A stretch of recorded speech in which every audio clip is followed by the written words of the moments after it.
Hello दोस्तों, स्वागत है आपका शिव सेल्स में। रिवाज वही अंदाज नहीं। आज हम आपके लिए लेके आए हैं अलग अलग वैरायटी की रंगोलियाँ। देखिए, ये वाली है एलिफेंट वाली रंगोली है पूरी। इसमें स्टोन वर्क किया हुआ है, हैवी एक्रेलिक ऊपर आएगा पूरा पीस।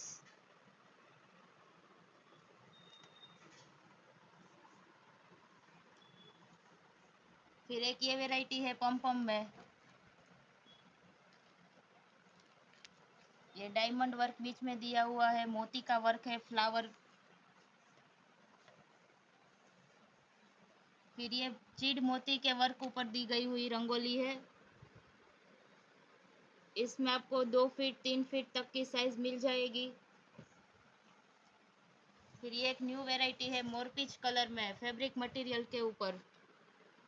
इसमें कलर ऑप्शन मिल जाएगा आपको। फिर ये अभी की ट्रेंडिंग आइटम इविल आई वाली रंगोली। ये भी एक्रेलिक के ऊपर बना हुआ है।